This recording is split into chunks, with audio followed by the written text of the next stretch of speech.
Gold तो gold होता है, छोरा लावे या छोरी।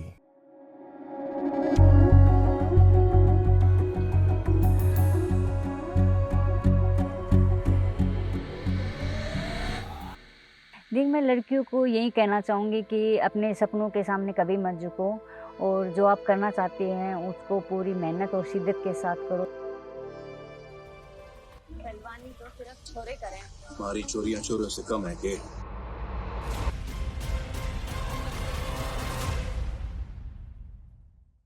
दोस्तों, good to great podcast series का हमारा ये दूसरा एपिसोड है और आज मैं आपको मिलवाने वाला हूं भारत की उस छोरी से जिसने लाखों छोरों को पीछे छोड़ दिया है। मैं बात कर रहा हूं रितु फोगाट, डॉटर ऑफ श्री महावीर फोगाट, गांव बलाली, हरियाणा। 2016 में रितु जी ने कॉमनवेल्थ रेसलिंग चैंपियनशिप में गोल्ड लाकर भारत के तिरंगे को लहरा दिया। फिर 2017 में रितु जी बन गई भारत की पहली फीमेल रेसलर जिन्होंने अंडर 23 वर्ल्ड रेसलिंग चैंपियनशिप में सिल्वर जीता। और आज रितु जी मिक्स्ड मार्शल आर्ट यानी MMA में भारत को मेडल दिलाने के लिए जी जान से जुटी हुई हैं। ऐसे में हमारी ड्यूटी बनती है कि हम सभी ऐसे एथलीट को दिल खोलकर सपोर्ट करें। तो आपके अगले 35 मिनट रितु फोगाट जी के नाम। और हाँ, चैनल को जरूर सब्सक्राइब कर लीजिए क्योंकि we are just getting started.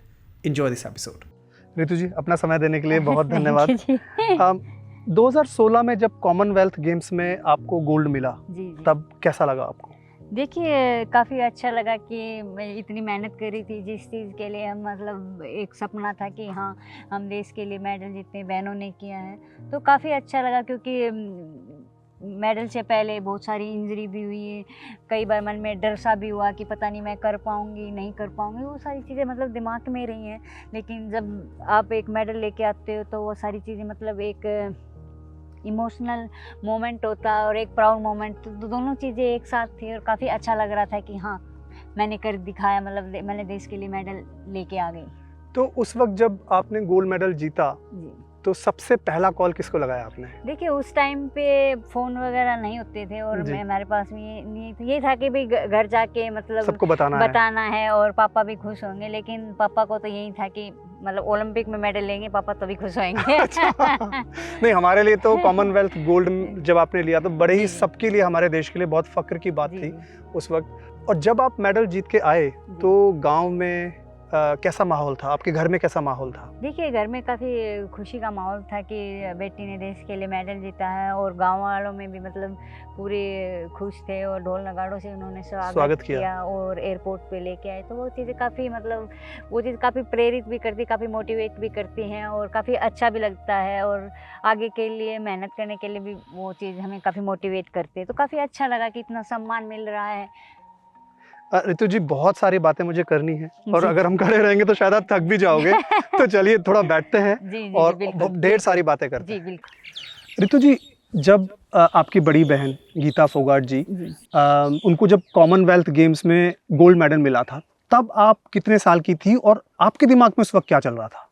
देखिए, जब 2010 में गीता का कॉमनवेल्थ गेम्स में मेडल आया तो उस टाइम मेरी एज बहुत छोटी थी, शायद मैं 13 या 14 साल की थी जी। लेकिन हमें गेम में सभी को मतलब पापा ने बहुत छोटी उम्र में जिसकी जितनी एज थी सभी को एक साथ डाल दिया था। जब मैंने रेसलिंग स्टार्ट की तो मेरी एज 8 साल की थी जी। तो जब बहन का कॉमनवेल्थ गेम्स में मेडल आया तो मुझे मतलब मन में एक वो होता है ना कि हाँ, मेरी बहन मेडल लेके आ सकती है तो मुझे भी इसकी तरह मतलब उनको ढोल नगाड़ों से स्वागत या हुआ, सब जगह पे उनको इतना सम्मान दे रही थी। तो दिमाग में बस यही था कि मुझे भी इनकी तरह बनना है और मुझे भी देश के लिए मेडल जीत के लेके आना है। जी जी, आपको इंस्पिरेशन मिली उससे? जी बिल्कुल। कभी सिस्टर्स में ऐसा लगा कि ये सिस्टर ज़्यादा अच्छा कर रही है या ये सिस्टर कम अच्छा कर रही है, तो एक कंपटीशन वाली फीलिंग कभी आई है घर में? देखिए, घर में सभी रेसलर थे तो रेसलिंग का माहौल तो हमेशा ही बना रहता था, चाहे किसी भी चीज़ में।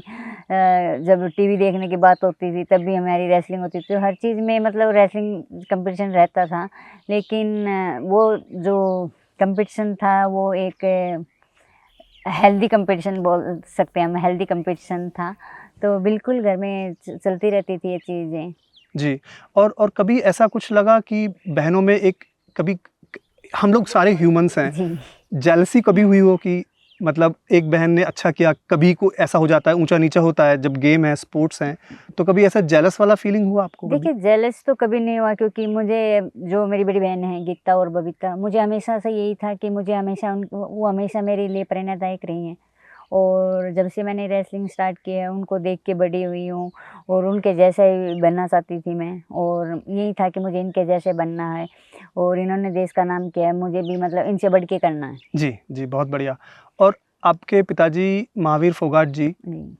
उनके साथ आपका रिश्ता कैसा रहा है? मतलब वो जैसे दंगल पिक्चर में दिखाया है बहुत स्ट्रिक्ट रहे हैं वो, आपको गोलगप्पे खाने से मना जी। करते थे। क्या वैसा ही रहा या कुछ मतलब कैसा रहा है, आप मुझे थोड़ा बताएँगे? देखिए पापा जैसे दंगल मूवी में दिखाया तो वो पापा उससे भी ज़्यादा स्ट्रिक्ट थी। अच्छा, और उनमें मतलब मार पिटाई नहीं दिखाई, तो पापा बहुत मारते थे। जी, जैसे अभी ये देख रहे हो सरसों के खेत हैं, तो ये सूखने के बाद इनकी लकड़ी बच जाती थी, तो मतलब वो पीटते थे, वो पाड़ के, मतलब सुबह वो मारते थे जब हम मतलब किसी चीज़ में हम पीछे रह जाते थे या जोर नहीं लगाते थे, तो पापा वो मतलब यही कहते थे कि ये लोग ये बोलते क्यों हैं।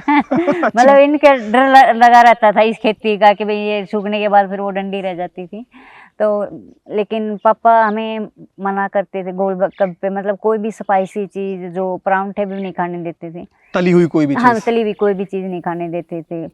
उस टाइम पे शायद हमें समझ में नहीं आता था कि पापा क्यों नहीं खाने देते, लेकिन आज पता लग रहा है कि हाँ, वो चीज़ हेल्थ के लिए अच्छी नहीं थी, उससे मतलब एंडोरेंस है वो भी कम हो जाती थी। लेकिन पापा से बहुत मार खाई हमने। जी। सबसे ज़्यादा मार किसने खाई है बहनों में? देखिए सबसे ज़्यादा मार गीता ने खाई है, क्योंकि वो थोड़ी-सी मतलब ट्रेनिंग में थोड़ी-सी गुस्ताखी करती थी, कम कम लगाती थी। पापा जैसे बोलते थे 500 लगाने हैं पुशअप्स वगैरह, तो वो कम लगाते थे, हुँ, तो उनको ज़्यादा मतलब पिटाई हुई सबसे ज़्यादा है। मार उनको सबसे पड़ी है। ज़्यादा। आपने कब तय किया कि मुझे भी अपनी बहनों के जैसे रेसलर बनना है? क्या एक ऐसा टर्निंग पॉइंट था या फिर वो नेचुरली आपका शुरू से ही रेसलर बनने का आपका एक सपना था? देखिए ये चीज़ क्योंकि हमारे खून में ही स्टार्टिंग से ही रेसलिंग थी। मेरे दादा थे वो भी रेसलिंग करते थे, मेरे पापा भी रेसलर रह चुके हैं, तो वो चीज़ हमारे मतलब ख़ानदानी से ही थी, तो हमें भी मतलब बचपन से वो चीज़ घर में माहौल मतलब कुश्ती वाला रहा, तो वो कुश्ती हमारे दिमाग में और वो बोलते हैं ना रगों रगों में बस गई थी। तो जब एक एज आती है ना कि हमें क्या बनना, तो उस टाइम पे यही था कि कुश्ती हमारे रगों में थी, और यही था कि जो कुछ करना है हमें रेसलिंग में ही करना है। और इसका क्या कारण है कि आपके परिवार में सभी इतने अच्छी रेसलिंग में इन्होंने नाम कमाया है, लेकिन गाँव में और कोई परिवार ऐसा नहीं है कि जहाँ पे इतने बड़े रेसलर्स बने हों। तो आप इसको कहेंगे कि आपके पिताजी की वजह से या जो आप खानदान है उसी की वजह से चला आ रहा है या बाकी गाँव में रेसलिंग का माहौल कम था उस वक़्त? देखिए, माहौल तो बिल्कुल उस टाइम पे जब पापा ने हमारी रेसलिंग स्टार्ट करवाई, तो उस टाइम पे रेसलिंग मतलब लड़कियों की रेसलिंग बहुत ही नाम मात्र थी। कुछ चंदगीराम मास्टर थे, उनकी लड़कियां कुछ करती थी, नाम सुना था, और 1-2 लड़कियां और थी, लेकिन इतनी नहीं थी। जी, तो पापा ने मतलब यही सोचा कि जब 2000 में किरण मल्लेश्वरी का ओलंपिक में मेडल आया, तो पापा भी चाहते थे कि पापा ने कुछ परिवार की परिस्थितियों के कारण मतलब मेडल नहीं जीत पाए, देश को मेडल नहीं दिला पाए। तो यही सोचा था कि मेरा बेटा होगा तो मैं उनको गेम करवाऊँगा, कुश्ती करवाऊँगा। जब किरण मल्लेश्वरी का आया तो सोचा कि ये लड़की होके ओलंपिक में मेडल लेके आ सकती है, तो मेरी बेटियाँ क्यों नहीं लेके आ सकती। तभी से पापा ने हमें मतलब कुश्ती में डाल दिया, क्योंकि पापा को कुश्ती की नॉलेज थी। और आप बोल रहे कि मतलब और लड़कियां क्यों नहीं है परिवार में, तो मेरे पापा ही हमारे कोच थे। जी, तो जी। हमने भी मतलब बहुत बार सोचा कि नहीं होएगा, क्योंकि पापा की ट्रेनिंग इतनी हार्ड थी।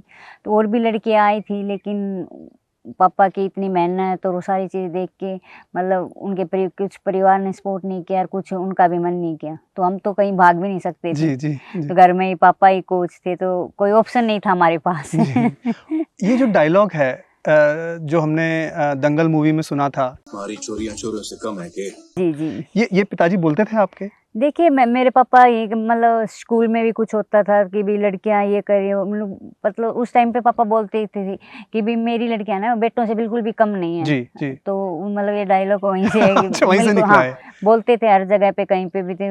मतलब गांव पापा पत्ते वगैरह खेलते थे, हम पापा के पास बैठ जाते थे, तो गांव के जो बड़े बुजुर्ग बोलते थे कि भी लड़कियां हैं, हुँ। मतलब इनको अच्छा नहीं लगता ऐसे, मतलब पत्ते खेल रहे हैं गांव के आदमी, इनके बहस बहस होती। बोले भाई मेरी लड़कियां किसी मतलब लड़कों से लड़के कम से कम नहीं है। नहीं है। जी, जी, बहुत सुंदर। फोगाट सरनेम काफी बड़ा हो चुका था जब आपने रेसलिंग चालू की थी, तो उसका प्रेशर आया आपके ऊपर कभी? देखिए, जो फोगाट नेम है ये एक लेजेंसी बन चुका है, और इस मतलब कभी प्रेशर तो नहीं आया कि, लेकिन ये था कि हाँ, लोगों की उम्मीद काफ़ी बढ़ चुकी थी और सभी यही उम्मीद लगा रहे थे कि जो बड़ी बहनों ने किया है तो वो भी मतलब ये भी फोगाट बहन है, तो लोगों की उम्मीद काफ़ी थी। तो उस चीज़ ने हमें हमेशा प्रेरित ही किया है, मोटिवेट किया है, तो प्रेशर तो कभी फील नहीं हुआ। जी, मैं आपके बारे में थोड़ी रिसर्च कर रहा था तो जी। मुझे ये समझ में आया कि जो प्रो रेसलिंग लीग्स होते हैं जी, जी। उसमें आप मोस्ट एक्सपेंसिव रेसलर आप बने। आई थिंक 36 लाख रुपए का इंटरनेट पे जी, डेटा जी, था, जी, बिल्कुल, आपको बिल्कुल। कॉन्ट्रैक्ट मिला जयपुर निंजास जी, की जी, तरफ से। जी। तो मैं थोड़ा सा मनी के बारे में, पैसे को लेके आपके बारे में राइट। कॉन्वर्सेशन करना चाहता हूँ कि क्या वो सबसे बड़ी रकम आपने कमाई है या उससे भी ज़्यादा आपने कमाया, और मनी माइंडसेट रहा है या नहीं रहा है आपका, किस तरह का रहा है? देखिए, उस टाइम पे मेरी मतलब 36 लाख थी, तो उस टाइम पे वो मेरी सबसे हाईएस्ट इनकम थी, मतलब 36 लाख रुपए। और ऑफ कोर्स देख, पैसा इम्पोर्टेंट है, लेकिन मेरे लिए हमेशा मेरी परफॉर्मेंस और देश के लिए खेलना मेरे लिए सबसे पहले रहा है, क्योंकि हम पैसे से बहुत सारी ज़रूरतें हैं, खर्चा है अपने खाने-पीने का, तो बहुत सारी चीज़ें उनसे ईज़ी हो जाती हैं। जी, जी। जी, बिल्कुल। कभी आपको नहीं लगता कि आज क्रिकेटर्स हैं फॉर एग्जांपल, या और भी कई स्पोर्ट्स हैं जहाँ पे बहुत पैसा है, जी। चमक-दमक है, और रेसलिंग में या एमएमए जिसके बारे में हम बात करेंगे अभी, वहाँ पे थोड़ा उतना कमर्शियलाइज़ नहीं है। तो आपको लगता है कि कहीं पे आप मिस आउट कर रहे थे या मिस आउट कर किया है पैसे को लेके? देखिए, बिल्कुल, क्योंकि वही है कि लेकिन पापा ने हमें कभी पैसे की मतलब किसी चीज़ की कमी महसूस नहीं होने दी। मतलब आगे से आगे रखा हर चीज़, चाहे वो डाइट का हो, चाहे कहीं पे जाना हो, बाहर जाते थे तब भी हर चीज़ की फैसिलिटी हमेशा रखे। तो उस चीज़ की पापा ने हमें, और ना ही हमें उस चीज़ की कभी मतलब कमी महसूस हुई। लेकिन हाँ, मतलब अभी धीरे-धीरे बहुत सारी चीज़ें हैं कि बहुत सारी चीज़ों में अभी जैसे मैं एमएमए करती हूँ, मेरी बाहर की ट्रेनिंग का खर्चा वगैरह सब मैं खुद करती हूँ। जी। गवर्नमेंट का इसमें कोई भी रूल नहीं। तो वो चीज़ें हैं कि हाँ, कोई अगर स्पॉन्सर आए, कुछ आए, तो मतलब इंडिया में एमएमए के बहुत अच्छे फाइटर वर्ल्ड लेवल पे निकल सकते हैं। आपने एमएमए की बात करी, तो फिर मैं आपसे ये भी समझना चाहूँगा कि अम, क्या ऐसा रीज़न रहा कि आप रेसलिंग छोड़ के और एमएमए की तरफ शिफ्ट हुई? देखिए, रेसलिंग मेरा पूरा परिवार ही रेसलिंग करता था, और मेरे दिमाग से बचपन से ये था कि मुझे सबसे हट के करना है। जब मैं रेसलिंग में थी तो मेरे दिमाग में यही था कि मतलब वर्ल्ड चैंपियनशिप में किसी का मेडल नहीं आया, तो मुझे मतलब हिस्ट्री बनाने में मतलब मेरा दिमाग वही रहता है कि मुझे कुछ अलग करना जिसे लोग याद रखें। मुझे जैसे रेसलिंग में किसी का अंडर 23 में किसी का मेडल नहीं आया था, तो मुझे यही था कि मुझे इस गेम में मेडल लेना है, और मुझे उस गेम में मैं पहली मतलब इंडियन रेसलर थी जो अंडर 23 में सिल्वर मेडल आया था। जी। तो हमेशा से मेरे दिमाग में ये रही, और मैं एमएमए में देखती थी, मुझे काफ़ी मतलब मार-धार ये मेरे को काफ़ी अच्छा लगता था, लेकिन कभी ये था ही नहीं, क्योंकि घर में रेसलिंग थी और इंडिया में मुझे नहीं पता था कि कहाँ पे इसकी ट्रेनिंग होती है, कहाँ पे क्या। तो एक दिन सिंगापुर से मेरे को ऑफ़र आया था जी। कि आप एमएमए करना चाहते हैं। हालाँकि उस टाइम पे 2020 ओलंपिक भी थे, और मैं अपने वेट कैटेगरी में नंबर 1 पे थी। तो लोग मतलब इंडिया में लोगों को काफ़ी होप थी कि ये 2020 ओलंपिक में देश के लिए मेडल लाएगी। और दूसरी साइड जो मैं करना चाहती थी बचपन से, मतलब यूट्यूब पे देख रही थी, तो उस टाइम पे मैंने अपनी बहनों से ही बात की थी कि भई मुझे गेम पसंद है और मैं ये करना चाहती हूँ, क्योंकि पापा के सामने तो किसी की हिम्मत नहीं बोलने की। जी।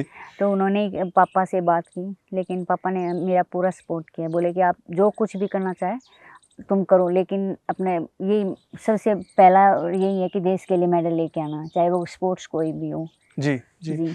अ, बहुत लोगों को भारत में एमएमए के बारे में पता नहीं है, तो ऋतु जी अगर आपको थोड़ा बताना रहे कि एमएमए होता क्या है? कैसे इसमें हार-जीत का फैसला कैसे होता है? तो थोड़ा बताएँगे उसके बारे में? देखिए, मैं सभी मतलब जो एमएमए के बारे में नहीं जानते, मैं उनको यही कहना चाहूँगी कि एमएमए एक स्पोर्ट्स ही नहीं, ये एक मतलब सेल्फ डिफेंस भी है।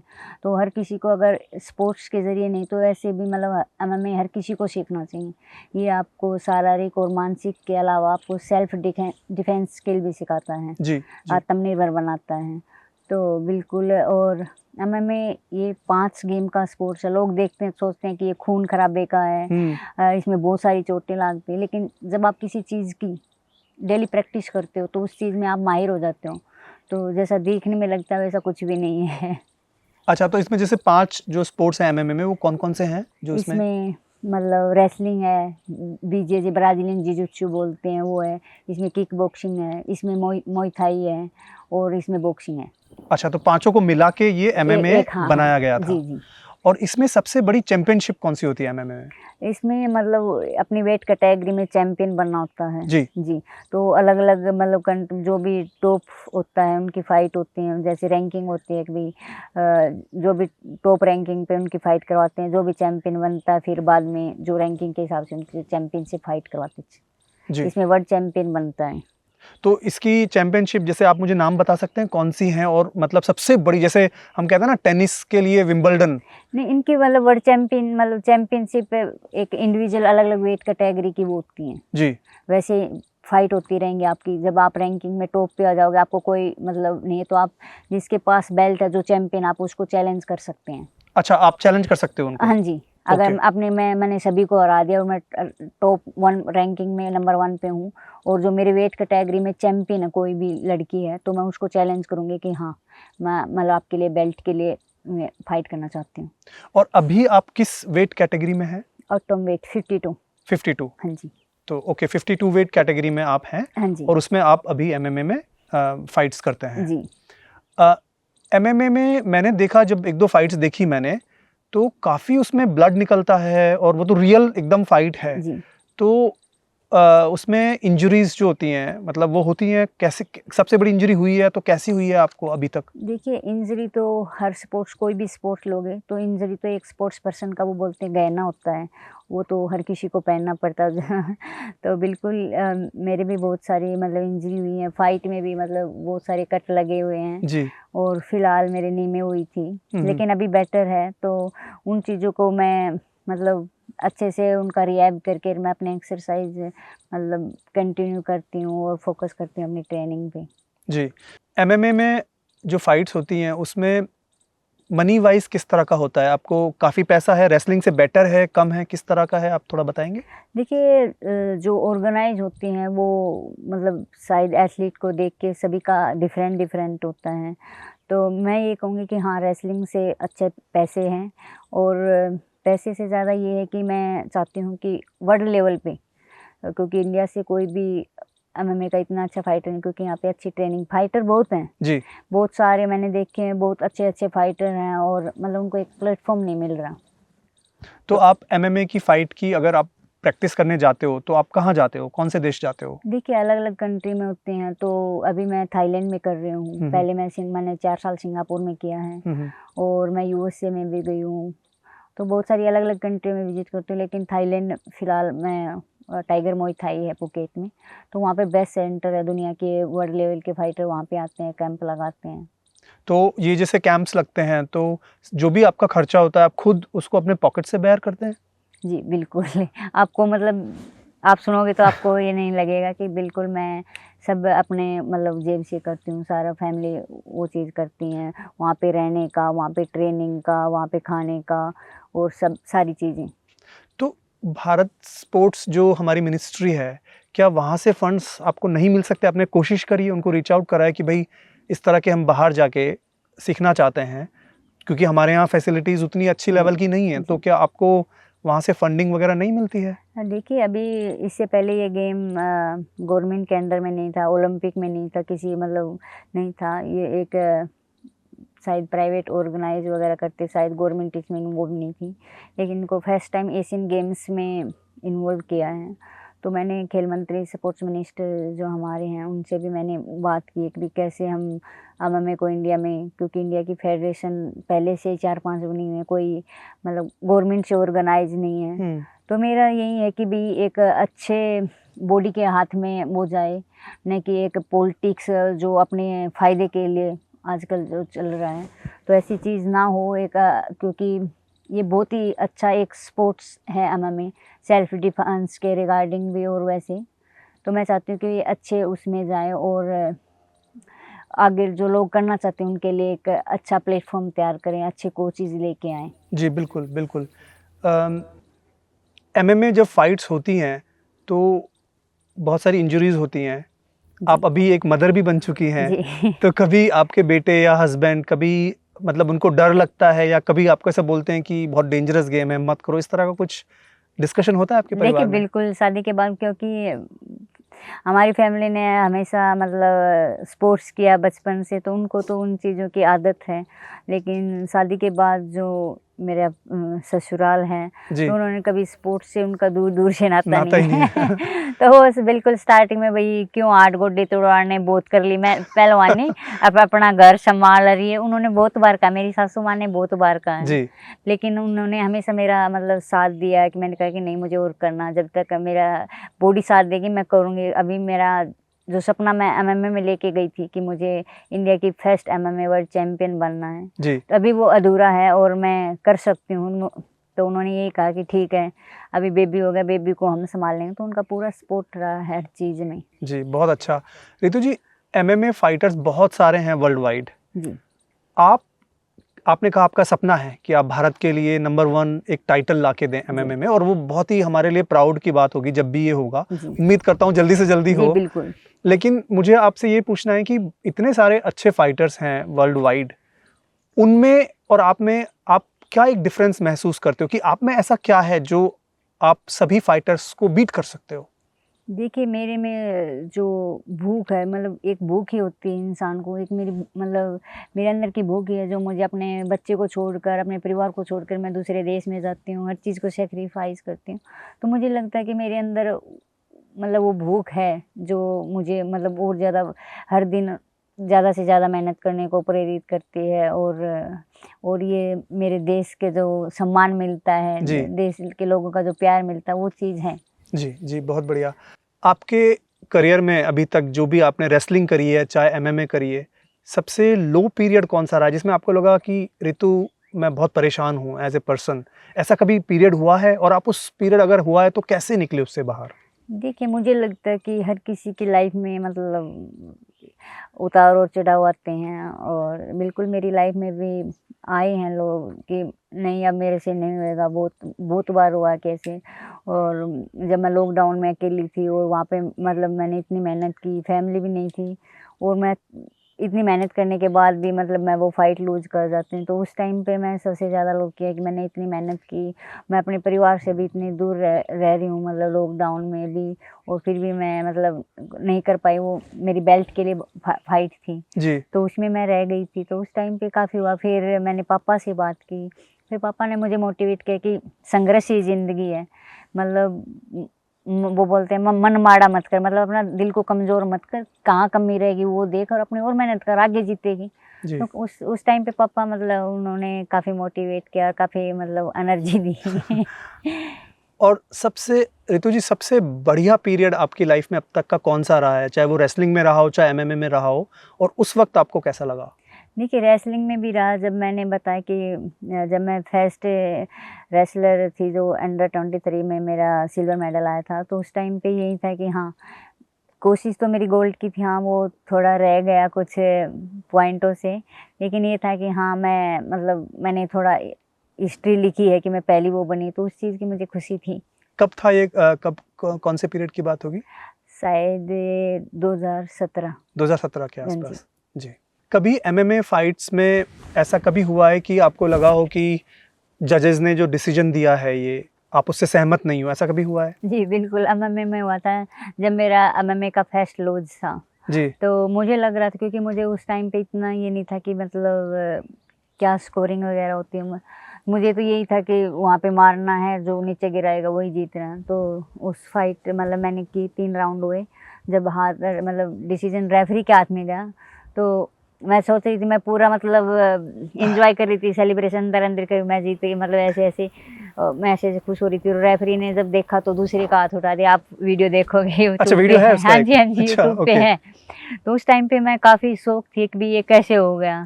फिर मेरे मतलब मुझे नहीं पता, मुझे सभी ने यही बोला कि आप जीत रहे थे, मतलब लोगों ने भी मतलब कमेंट्स करके, मैसेज करके, वहाँ पे मैंने कोचों से भी पूछा तो उन्होंने यही कहा था। पर वो पता नहीं जज ने किस एंगल से देखा और उनको। क्योंकि अल्टीमेट डिसीजन तो जजेस का जी ही है जी उसमें। राइट। जी। जब एमएमए के लिए आप प्रैक्टिस करते हो, जी तो जैसे आप बाहर जाते हो कैंप्स में, Alright. तो किस तरह का आपका डाइट रहता है, किस तरह का रूटीन रहता है, कैसे आप अपने आप को प्रिपेयर करते हो? देखिए डाइट बहुत स्ट्रिक्ट रहती है उस टाइम पे जब हमारा कैंप स्टार्ट हो जाता है, तो हमें जो मैं बिना मीठे के नहीं रह सकती, उस अच्छा। टाइम पे मुझे अवॉइड करना पड़ता है, वो मेरे लिए सबसे हार्ड टाइम होता है। जी। और ट्रेनिंग हमारी मतलब 5-6 घंटे रहती हैं दिन में 2 बार, और जब कम मतलब फाइट नज़दीक आ जाती है तो दिन में 3-3 4-4, लेकिन टाइम पीरियड शॉर्ट हो जाता है, तो अच्छा। बहुत हार्ड ट्रेनिंग रहती है। जी। और मैं ये देख रहा था जैसे एमएमए की जो फाइट्स होती हैं उसमें इतना ब्लड वगैरह होता है, काफ़ी इंटेंस फाइट होती है, राइट। उसमें काफ़ी ज़्यादा होता है। तो जब आप प्रैक्टिस करते हो तो आप उस एक्चुअल जो रियल फाइट है उसको सिमुलेट कैसे करते हो? मतलब प्रैक्टिस में भी आप उस लेवल पे प्रैक्टिस करते हैं? देखिए प्रैक्टिस टेक्निक की होती है, जब स्पारिंग होती है जैसे रियल फाइट की तरह, तो कुछ चीज़ें होती हैं जो हम मतलब ड्यूरिंग ट्रेन प्रैक्टिस नहीं करते, जैसे एल्बो हुआ और कुछ नी मतलब नी मारना, ये 2-3 चीज़ें हैं, अदरवाइज सभी मतलब सेम ही है। मतलब जैसे प्रैक्टिस में जैसे भी कट्स फाइट होती लगते है, हाँ हैं, जी। अगर नोज किसी ने नाक पे मारा हाँ, है तो मारा मुक्का है, वगैरह, हाँ, तो वो सब लगते हैं, चलता है हाँ जी, हाँ उसमें? जी। अच्छा। वो मुक्के लगते ही पड़ जाते हैं, तो ऐसा फाइट मतलब प्रैक्टिस में भी होता है, ट्रेनिंग के टाइम पे भी होता है। आपको रितु जी सबसे बड़ी इंजरी क्या हुई है अभी तक एमएमए में, आप जब से सीख रहे हैं इसको? देखिए रिसेंटली मेरे को नी में ही हुई थी, तो मैं ट्रेनिंग के टाइम पे प्रैक्टिस कर रही थी बाहर अजरबैजान के पार्टनर के साथ, तो मतलब उस टाइम पे कुछ नी में ट्विस्टिंग वगैरह कुछ हो गया था। अच्छा, तो वो सबसे बड़ा आपके लिए अभी हाँ तक जी, रहा है। जी। जब ऐसी इंजरीज होती हैं और आपका बेटा भी शायद उसको तो शायद अभी काफ़ी छोटा है, जी, जी। लेकिन आपके हस्बैंड हैं, वो पूछते होंगे, बोलते होंगे, उनको डर लगता है कभी इस चीज़ को लेके?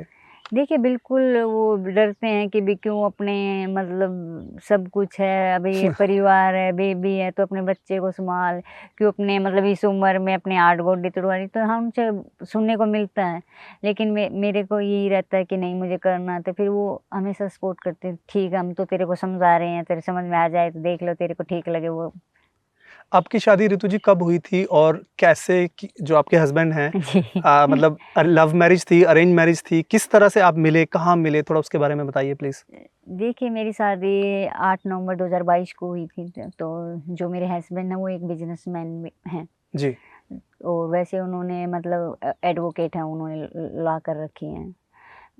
तो मेरी बड़ी जो बबीता हैं तो वो जहाँ पे रहते हैं तो उनका घर आसपास ही था, जी। तो ऐसे ही जान पहचान थी, तो हमारी मुलाकात मतलब ये करेंगे कि लव मैरिज कम और अरेंज ज़्यादा है। जी। लेकिन मैंने उनको मतलब मेरी एक फेसबुक पे कोई फेक आईडी थी, तो मैंने उनसे उनको मैसेज किया था, अच्छा। तो वैसे हाँ वैसे परिवार उनको पहले से जानते थे। हाँ ओके जी। ओके। तो मैं सिर्फ उनकी मतलब घर वालों के पास भी उनकी कोई फ़ोटो नहीं थी, तो मैंने उनकी सिर्फ फ़ोटो देखने के लिए कि हाँ मतलब कैसा है लड़का ये वो, तो वो सिर्फ उनकी प्रोफाइल थी, वो मतलब लोग थी, एक बात किसी को भी नहीं पता, आप फर्स्ट टाइम आज ही आपसे पब्लिक हो जाएगी। फर्स्ट टाइम आपके सामने हो रही है। जी जी जी जी। तो मैंने फेसबुक पे सिर्फ ये देखने के लिए, उनकी और फोटो देखने के लिए, क्योंकि उनकी प्रोफाइल वो प्राइवेट थी, जी। इसीलिए मैंने मैसेज डाला, तो उन्होंने 4-5 दिन में शायद रिप्लाई दिया था, तब से मतलब हो गया, तो 2-2.5 महीनों में हमारी बात भी हो गई और फिर शादी भी होगी, सगाई भी हो गई। जी वो बहुत बोल बढ़िया। चट मंगनी पट ब्याह हो गया। तो उनको बताई होगी आपने बात कि इस तरह से मैंने आपके फोटोज देखी हाँ जी, फेसबुक हाँ आईडी जी, हाँ से। अच्छा, जी। क्या रिएक्शन था उनका? देखिए स्टार्टिंग में हमारी बात हुई तो मैंने बताया नहीं कि मैं कौन हूँ, क्या मैंने नाम बताया, ऐसे मैंने कोई दूसरा नाम बताया कि मैं ऐसे ऐसे हूँ। अच्छा। मैं बोली कि मैं अपना नाम नहीं बता सकती, ये वो मैंने नाम बता दिया तो आप जान जाओगे, वो मतलब इतना समझ लो कि मुझे ट्विटर पे नरेंद्र मोदी फॉलो कर रहा है। ऐसे कुछ जी करके। जी। तो फिर कुछ बातों में मैंने मतलब 1-2 फोटो भेजी, मतलब तो किसी फोटो में उनको दिख गई होगी मसल वगैरह, तो वो उससे थोड़ा उन्होंने पता नहीं आइडिया कैसे लगाया, फिर उन्होंने समझ में आ गया था। अच्छा अच्छा।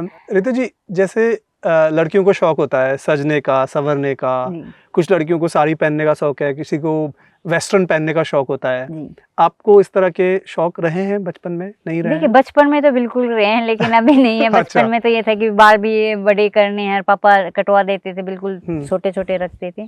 तो उस टाइम पे यही था कि हाँ बड़े बाल करने हैं, हाथों में चूड़ी पहननी है, और जब टाइम आया तो मतलब इन चीज़ों में बिल्कुल भी वो नहीं। हाँ, पर ओकेजनली जब कुछ फंक्शन होते हैं तो बिल्कुल सजने-संवरने का पूरा मन रहता है। जी जी।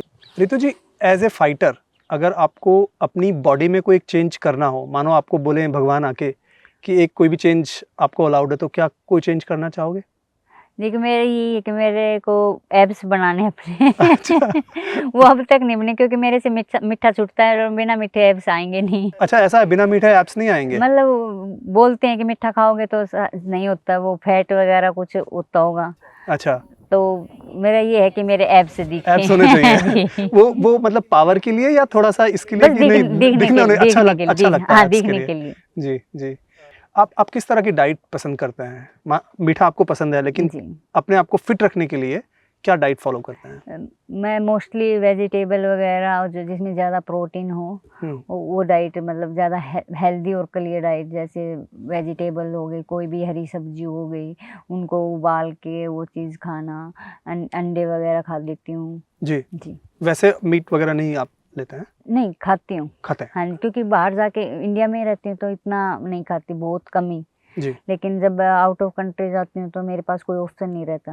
और मैं प्रेमानंद महाराज जी से मिली थी तो मैंने यही क्वेश्चन किया था, तो उन्होंने ये कहा था कि भी कुछ भी मतलब अपने मन को मजबूत करके कुछ ऐसा, तो मैं उस चीज़ को ट्राई कर रही हूँ क्योंकि मेरे को नॉनवेज खाना बिल्कुल अच्छा नहीं लगता। मतलब सिर्फ मैं जबरदस्ती शरीर के लिए खा रहे हो शरीर के लिए इतनी मेहनत कर रही हूँ, तो फिर अगर बॉडी में कुछ नहीं जाएगा तो फिर जान कहाँ से, पावर कहाँ से आएगी। जी। और दूसरी कंट्री में हमें मतलब इतनी वैरायटी, वेज की इतनी वैरायटी नहीं मिलती, और ना हमारे पास किचन होती है, कुछ फैसिलिटी होती है कि हम वहाँ पे दाल ले जाएं इंडिया से, कुछ ले जाएं वहाँ पे बना के खा लें। तो प्रेमानंद जी महाराज के पास आप जब गए थे तो और क्या बातें हुई थी?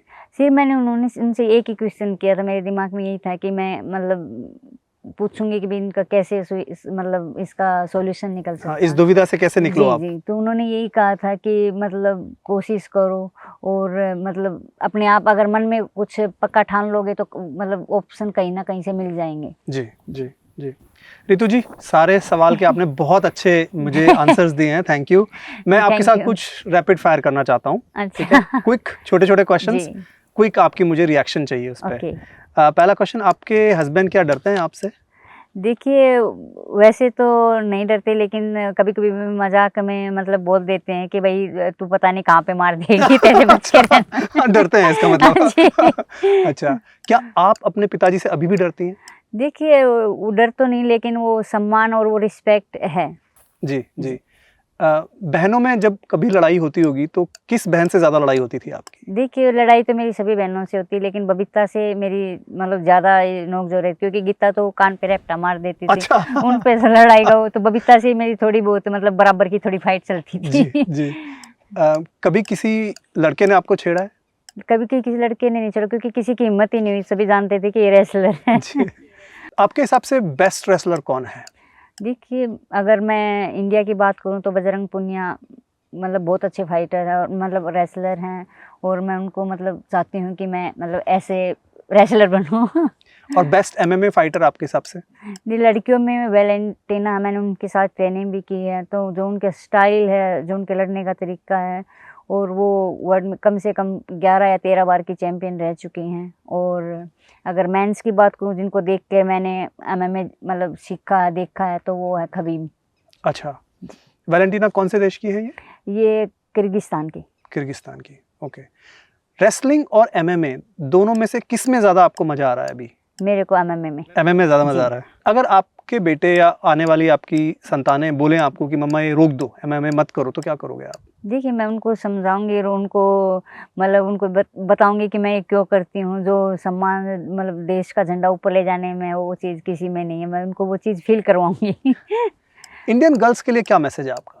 देख मैं लड़कियों को यही कहना चाहूँगी कि अपने सपनों के सामने कभी मत झुको, और जो आप करना चाहते हैं उसको पूरी मेहनत और शिद्दत के साथ करो, तो आप वो चीज़ सब कुछ हासिल कर सकते हो जो आप सोच सकते हैं।